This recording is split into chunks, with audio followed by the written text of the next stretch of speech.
Sinners in theaters right now. Poppin' or not. I haven't met one person that hasn't liked this movie. And guess what? Your boy loved this movie. Of course he did. Trying to leave their troubled lives behind, twin brothers, played by Michael B. Jordan and Michael B. Jordan, return to their Mississippi hometown to start again, only to discover that an even greater evil is waiting to welcome them back. Poppin' or not, super poppin', excellent. The first half of the film is even and fucking strong. Masterful buildup, masterful suspense. It fucking amazing score. One of the best scores in cinema I've ever been a part of. Didn't know it was a one-day movie, so that was really exciting. Before shit pops off, the pacing is just so fucking good. But the score, man, this movie deserves to be nominated for some Oscars, but if it doesn't win for best score, you're out of your goddamn mind. This is directed by Ryan Coogler, who did the Black Panthers and Fruitvale Station. This is an original work that's inspired by From Dusk Till Dawn, which you can see very well as the movie progresses. You can tell that this is a big From Dusk Till Dawn inspiration. And that's not to say he watched From Dusk Till Dawn and said, I want to make a movie like this. There's a whole nother story I won't get into, but you can tell. But it's also inspired by the Faculty as well. And if you haven't seen Robert Rodriguez's The Faculty, I highly, highly recommend it. I feel like not many people have seen The Faculty, and everyone has seen From Dusk Till Dawn. Anyways, great cast. Miles Catton, Haley Steinfeld, Wunmi Mosaku, who's excellent. She's from Lovecraft Country and Loki. This movie is very Lovecraft Country-esque as well.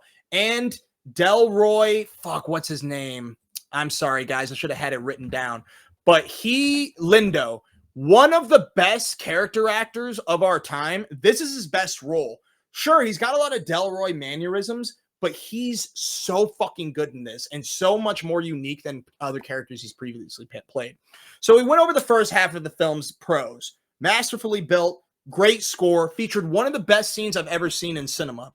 It was very reminiscent of the time I saw Django Unchained in theaters with my mom, and the scene where Django starts shooting in slow motion and they play Tupac loud as fuck. I was like, this is the coolest thing I've ever seen.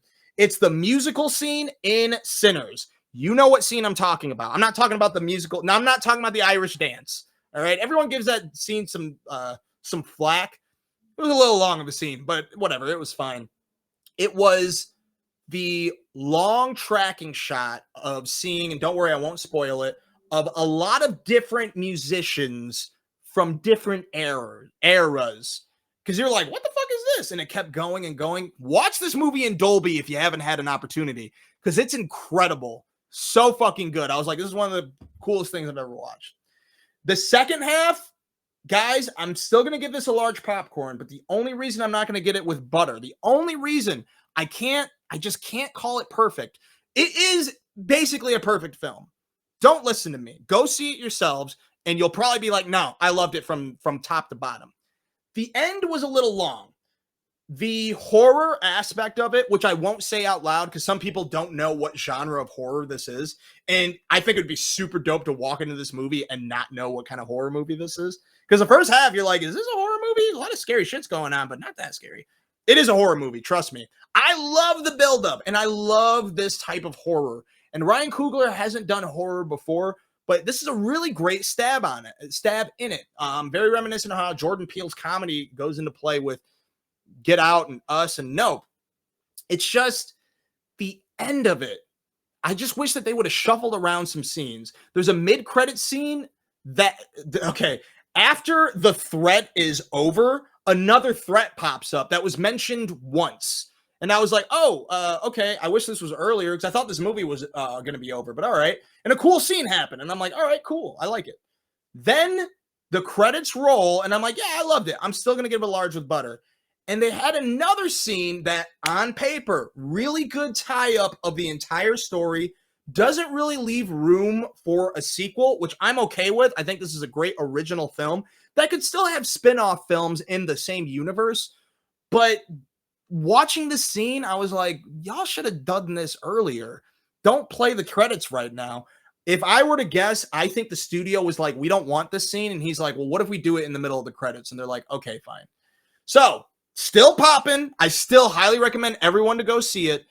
I will say it specifically the first half is so fucking excellent.